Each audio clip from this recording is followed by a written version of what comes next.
Welcome to மிஜுட்லா சமையல் அறைங்க. எல்லோருக்கும் என் மனமார்ந்த இனிய பொங்கல் திருநாள் நல்வாழ்த்துக்கள். இன்னைக்கு நம்ம பார்க்க போற வீடியோ ஒரு தித்திப்பான பொங்கல் ரெசிபி தான். இது எங்க வீட்ல எல்லாம் எப்படி வைப்பாங்கிறது தான் இந்த வீடியோல நான் ஷேர் பண்ணியிருக்கேன். இப்போ வாங்க வீடியோக்குள்ள போய் எப்படி செய்யறதுன்னு பார்க்கலாம். இன்னும் நீங்க மிஜுட்லா சமையல் அறை சேனலை சப்ஸ்கிரைப் பண்ணலையா? உடனே ரெட் கலர் பட்டனை கிளிக் பண்ணி சப்ஸ்கிரைப் பண்ணிக்கோங்க. கூடவே இருக்க பெல் ஐக்கானையும் கிளிக் பண்ணிக்கோங்க. உடனுக்குடன் அப்டேட்ஸ் உங்களை தேடி வருங்க. ஃபஸ்ட்டு நம்ம பொங்கல் வைக்கிறதுக்கு முன்னாடி என்னென்ன பண்ணணும்னு சொல்லிடுறேன். அடுப்பை நல்லா வாஷ் பண்ணிவிட்டு அது மேலே துண்ணூரில் பட்டை போட்டு அதுக்கப்புறம் சந்தன குங்குமம் போடணும். இந்த மாதிரி அடுப்பு ஃபுல்லாக முன்னாடி பின்னாடி நடுவில் எல்லா பக்கம் போட்டுறணும். சந்தன குங்குமமும் வச்சிடணும். அதே மாதிரி பானையிலையும் நம்ம எந்த பானையில் பொங்க வைக்க போகிறோமோ அதுலேயும் பட்டை போட்டு சந்தனம் குங்குமம் எல்லாம் வச்சுருவோம். அப்புறம் இந்த மஞ்சக்கிழங்கு கட்டிடுவோம், மஞ்சள் கொத்துன்னு சொல்லுவோம் இல்லையா, இதை அந்த பானையோட நெக்கில் அந்த கழுத்தில் கட்டுற மாதிரி அந்த பானையோட இதில் கட்டிடுவோம்.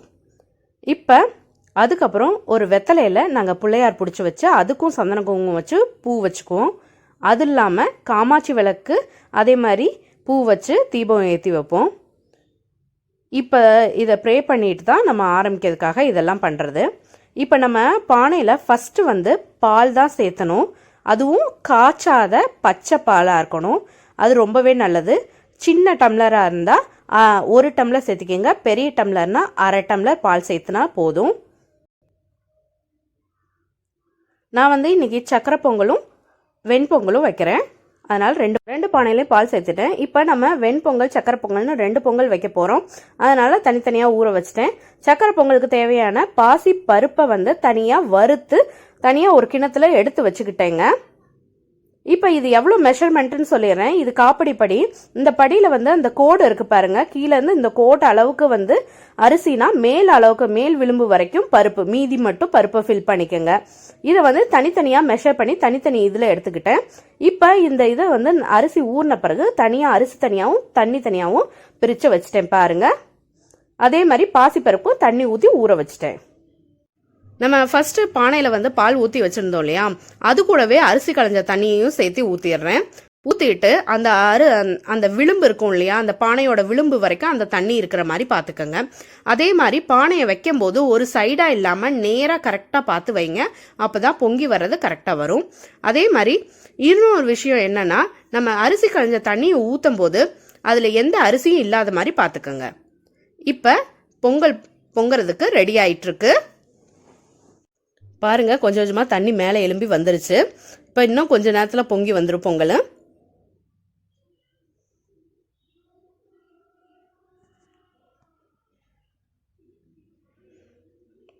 நம்ம பொங்கல் பொங்கிருச்சு.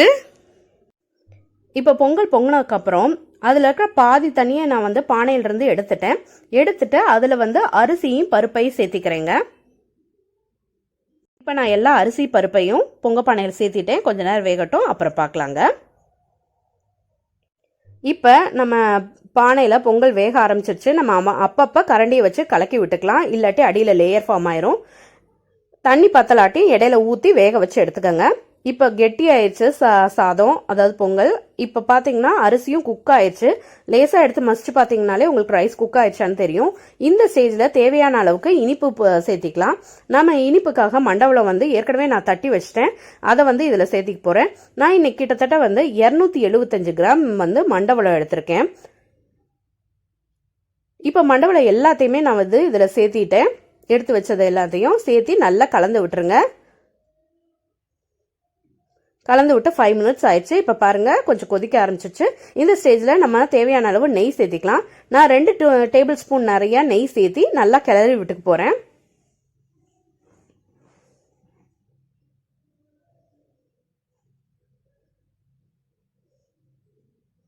இது கொஞ்ச நேரம் குக் ஆகட்டும்.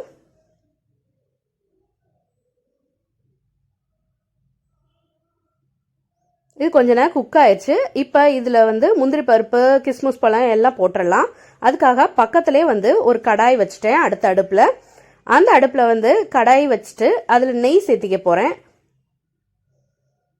இதில் 2 டேபிள் ஸ்பூன் நெய் சேர்த்திருக்கேங்க. இந்த நெய் ஹீட் ஆனதும் நான் ஃபர்ஸ்ட் முந்திரி பருப்பை வறுத்து எடுத்துக்கிறேன். பொன்னிறமாக வறுக்கிற வரைக்கும் வெயிட் பண்ணலாம். நான் இந்த கேப்பில் இடையில வந்து இந்த பொங்கலுக்கு ஊற்றின நெய் இல்லாமல் இடையில ஒரு டேபிள் ஸ்பூனும் ஊற்றிருந்தேன். அந்த கிளிப்பிங்ஸ் நான் காமிக்கல. இப்போ நம்ம முந்திரி பருப்பு பொன்னிறம் ஆயிடுச்சு. ஸோ கிஸ்மிஸ் பழமும் நான் ஏலக்காயும் திருப்பி சேர்த்தி அதையும் நல்லா கிளறி விட்டுக்கிறேன். கிளறி விட்டுட்டு இப்போ இதை வந்து நம்ம பொங்கலில் சேர்த்துடலாம். அந்த நெய்யோட சேர்த்திக்கங்க. எங்கள் வீட்டு குழந்தைகளுக்கு முந்திரி பருப்பு கிஸ்மிஸ் பழம்லாம் நிறைய பிடிக்கும். அதனால் நான் நிறையவே சேர்த்துருக்கேன். உங்களுக்கு தேவையான அளவு நீங்கள் சேர்த்திக்கங்க. இப்போ சேர்த்திட்டு நல்லா கிளறி விட்டுருங்க.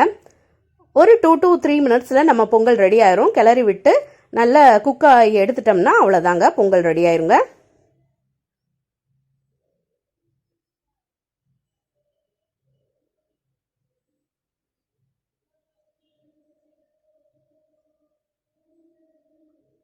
இப்போ பொங்கல் ரெடி ஆயிடுச்சு. நம்மளோட சுவையான சர்க்கரை பொங்கல் ரெசிபி ரெடி ஆயிடுச்சு. நான் பவுலுக்கும் ட்ரான்ஸ்ஃபர் பண்ணிட்டேங்க. டேஸ்ட் சூப்பராக இருக்குங்க. நீங்களும் வேணா ட்ரை பண்ணி பாருங்க. ட்ரை பண்ணி பார்த்துட்டு எப்படி வந்துச்சுங்கிறத மறந்துடாம எனக்கு கமெண்ட் செக்ஷனில் கமெண்ட் பண்ணுங்க. பொங்கலுக்காக லாஸ்ட்டாக அப்லோட் பண்ண அந்த வீடியோ இல்லாமல் இன்னும் 2 கோலம் போட்டேன். இந்த கோலங்களும் உங்களுக்கு பிடிச்சிருக்காங்கிறத மறந்துடாம கமெண்ட் செக்ஷனில் கமெண்ட் பண்ணுங்க. இந்த வீடியோ உங்களுக்கு பிடிச்சிருந்தா என் வீடியோவை லைக் பண்ணுங்க, ஷேர் பண்ணுங்க, கமெண்ட் பண்ணுங்க. என் சேனலுக்கு நீங்கள் புதுசாக இருந்தால் என் சேனலை சப்ஸ்கிரைப் பண்ணிக்கோங்க. கூடவே இருக்க பெல் ஐக்கானை மறந்துடாம கிளிக் பண்ணிக்கோங்க. Until I meet, it's signing off from Michitla. Thank you. Bye.